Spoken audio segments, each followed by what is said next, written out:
Hello there, welcome back to another episode of Strife's Talking Points. And in today's video, we're going to talk a little bit about the Trump reallocation of funds from FEMA and other agencies to fund border protection, border agencies, and just going to kind of go through my opinion and see what you guys think, because it is the conversation that needs to happen. People need to talk to each other and kind of see where everybody stands on issues. We can't just close our eyes, put our fingers in our ear, and scream, because that does no one any good. From the Hill, Trump administration pulling millions from FEMA, other agencies, to send to the border.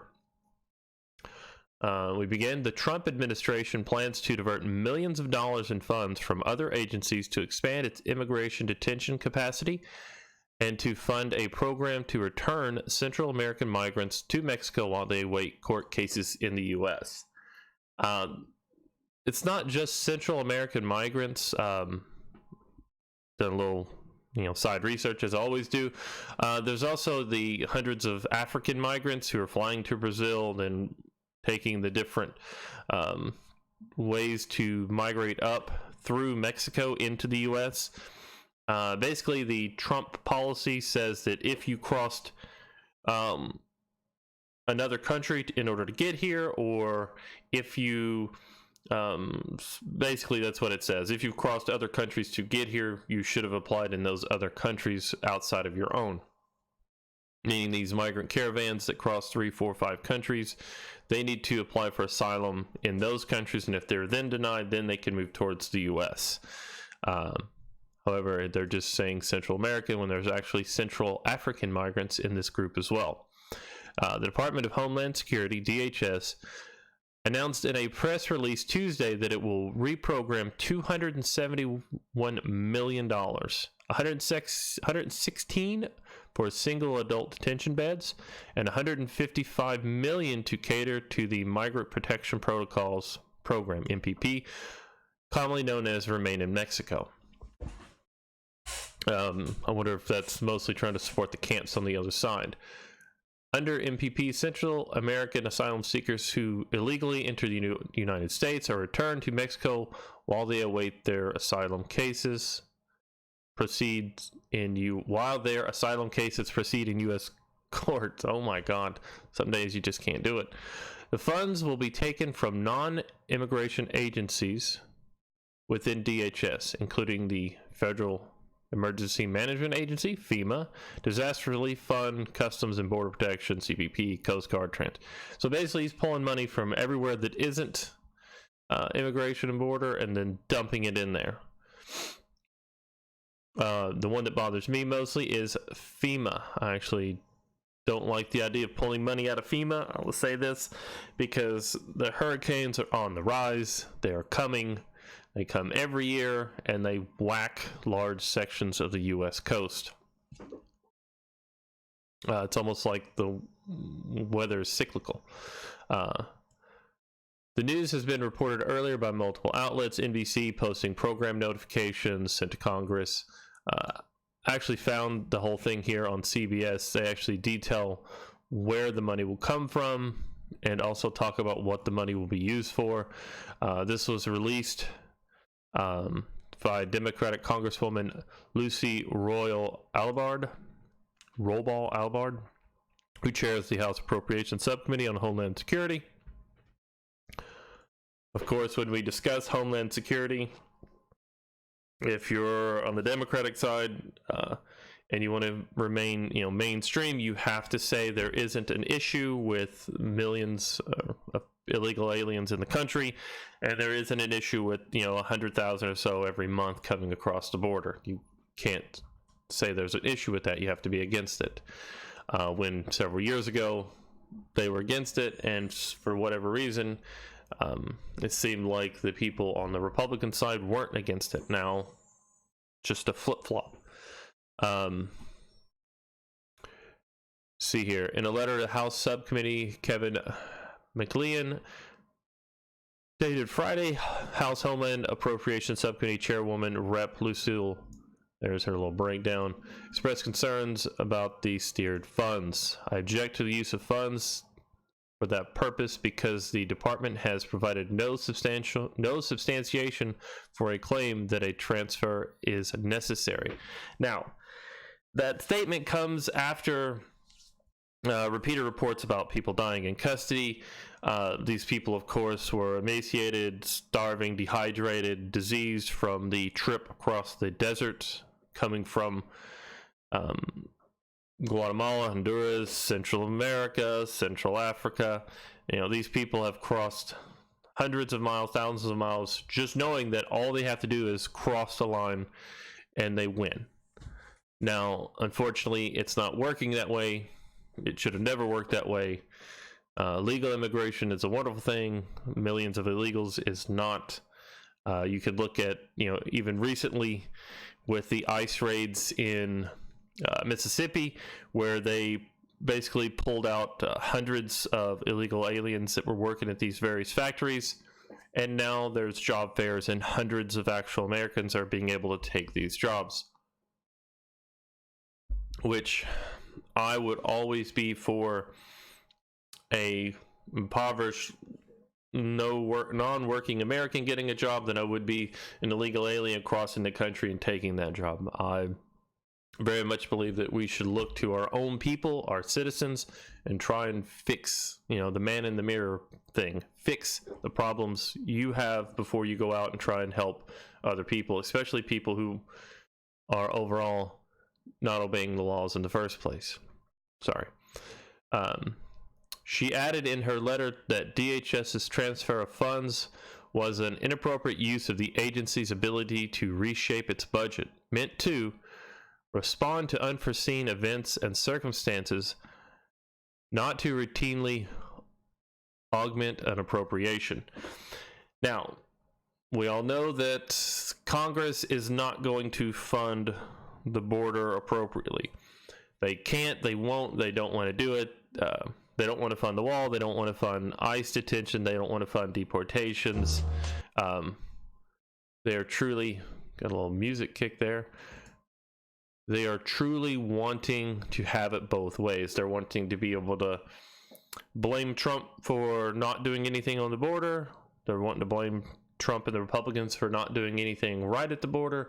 And every time they're wanting to not fund the border being taken care of, so that when someone does die, that's a big news story. It can go viral. They could talk about it. It can be how horrible we are, how awful we are, how, what's the phrase?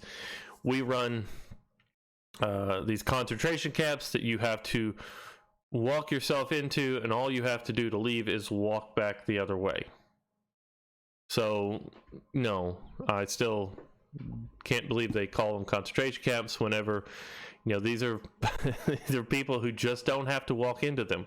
They can stay in their homes, they can go to their home countries, they can apply for asylum in other areas. But because America is seen as free and easy, they want to come here. The Congresswoman also noted that the requested expansion of detention beds comes as the number of migrants detained illegally crossing the border has dropped over the past 2 months. Yeah, great. The numbers are starting to fall off. The process that is being used is working. They're seeing they can't just walk in. They're starting to know that if they get picked up, they're going to be returned to Mexico, and the numbers are starting to fall. Great. Just because you've slowed down a leak doesn't mean you just let the leak fester. You stop it. You go ahead and you finish it off. Now, I'm going to go ahead and put this out here because this is what truly bothers me. Taking money away from TSA and FEMA in the middle of hurricane season could have deadly consequences, said Thompson. Now, that I agree with completely. Congress should work to undo the damage this administration is continually doing to our homeland security infrastructure. By trying to secure the border, which a lot of Americans do agree that having between 10 and 13 million illegal aliens in the country, working millions of jobs that U.S. citizens could have, burning 100 plus billion dollars, and I've seen some reports from OAN, One American News, saying that's up to 200 billion now that illegals cost us a year. $200 billion would do massive changes to our education system, to our policing system, to lots of areas that could use that money. However, $100 billion a year, $200 billion a year is a lot of money that could be used for other things. So let's fix the issue. On the report here from NBC, they go into a little bit of detail here. In addition, the $116 million originally budgeted for the Coast Guard operations, aviation security, and other initiatives will pay for some 6,800 additional beds for immigration detainees, according to NBC. The government notified Congress of the relocation. Sorry, this is U.S. News and World Report. This talks about the $271 million. They actually give some detail here. A final spending package included funding for about 4,500 beds a day. So every day, 45,000 people. And now you're seeing it move. An increase over the last year, but about 7,000 beds short of the administration's request. In recent months, ICE has been holding far more immigrants in detention than is budgeted. There are hundreds of thousands of them trying to get over here each month. They're needing to be checked, going through. In recent months, as of August 10th, more than 55,000 people were being detained by ICE. The additional funding will bring the number of beds up to about 50,000. So we're still shy to detain and go through the people that are trying to get in the country. The Trump administration earlier this year began to send some migrants back to Mexico to await their court hearings in the U.S. despite a lack of housing and aid. Well, we also have the lack of housing and aid in the U.S. So you don't have places to keep them. You don't just want to let them run free, so you put them back to where they came from. The asylum courts the government intends to set up on the border will be used to adjudicate the cases of the migrants in Mexico. So expanding out the number of courts so that instead of 6 months, a year, 2 years to wait for your court date, they could now get processed quicker directly on the border, see what happens there. DHS says the relocation of funds is necessary because of the influx of migrants at the border this year and the fact that it predicts ICE will run out of money for detaining migrants before the end of the fiscal year in September. So it's going to run out of money because of the huge influx of people, so we need to put more money in it so the whole thing works. I'm fine with that. I think the money should come from Congress allocating money to it. However, Congress is basically refusing to do that. Each spending bill, they're only giving the minimum they think they can get away with instead of actually putting money into it. And it's just a sham, in my opinion. Authorities this year have apprehended or deemed inadmissible migrants at levels not seen in over a decade. So we are at a beginning of we're in the middle of a surge now, according to the Congresswoman earlier. She's saying it's slow, it's dropping off the last 2 months. Great. Is it possible that the addition of the extra wall, the addition of all these